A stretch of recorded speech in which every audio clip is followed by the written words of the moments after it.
sometimes people join the Comtech class and they think, I don't really want to do radio podcasting. Radio podcasting's old. I want to get into video podcasting.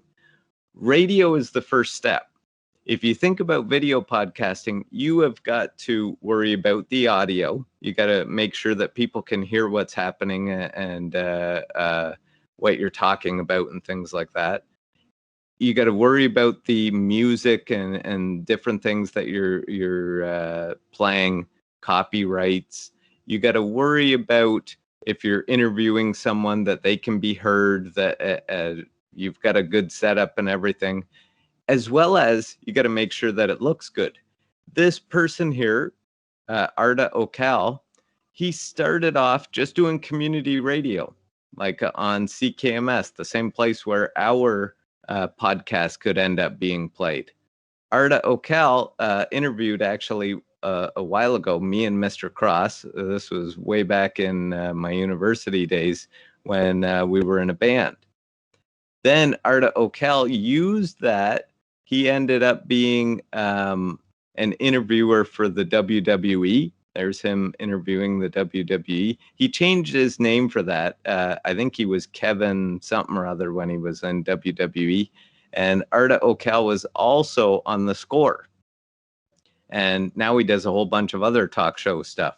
So this list here, at one point, the NCRA, which is the National Campus and Community Radio Association, put out a list of people who got their start in Canadian community radio. And the list is super long. So this is a good starting point. What I've got here for inspiration to get us going on this also is your podcast can be played with parent permission on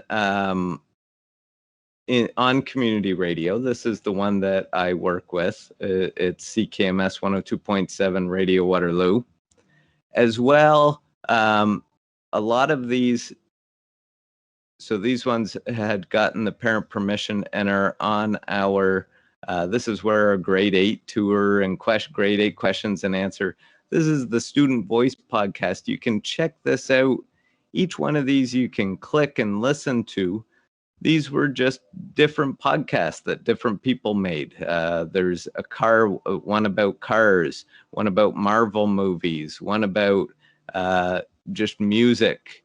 So for the podcast one, you can make your podcast about whatever you want. But there are a couple things that we would need. We would need to install on our computer or laptop or whatever we've got at home some way to be able to record. Now, if you already installed the Adobe Suite for Photoshop, in there is a program called Audition, which is amazing. If you weren't able to get the Adobe Suite at home, that's okay. I have a link here to another one of my sites with a whole, I posted this in the chat yesterday.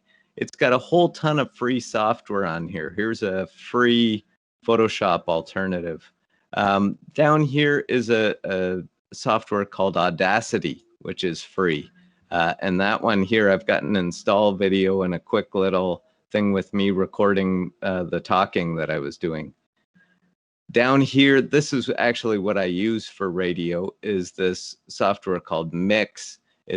I've actually got some music playing in the background here. It looks scarier than it is. You can set up an auto DJ that jumps from song to song. And this one has the ability, actually, I'll call it back up, right up at the top here. This button here that looks like the satellite I do live feeds right to the radio station from my house. So you can go live right to a radio station from here, or this button right beside it is to record. So if you want to set up your audio podcast, turn on a mic. I usually get rid of these effects. And there's my mic. You can see that green bar right there moving as I'm talking. I hit talk, and then I can talk over the song. And if I hit record, I'm recording everything I'm doing, including the songs there in my radio podcast. So that's another good software. These ones were ones that came up in Comtech discussion. Those are all on there too if you wanted to check those out. I haven't checked those ones out at the bottom though.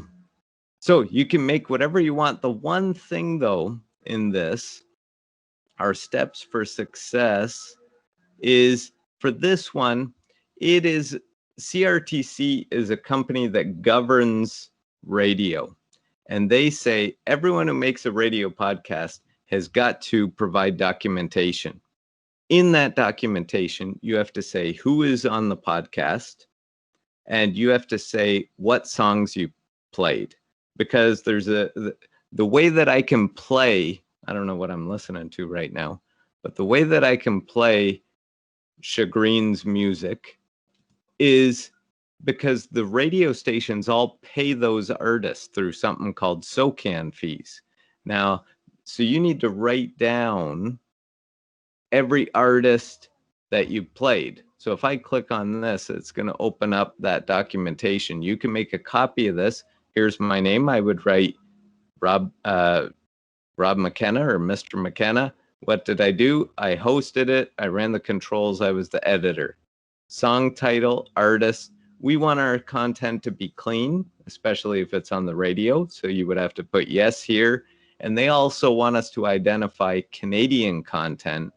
We're supposed to have 30% Canadian content. So that is 1 out of every 3 songs, approximately, is supposed to be Canadian, which doesn't sound too tricky, but for some people, finding Canadian stuff, because American stuff is so big that it might be a little bit tricky. So with that, there's also the option here to create a radio ID stinger. I feel like I've been talking for almost an hour now, so I won't get into that. But if you're into this idea of radio stinger, I've got some extra help here. This guy shows how to make a radio stinger. I've got sound effects, everything that you might want there. So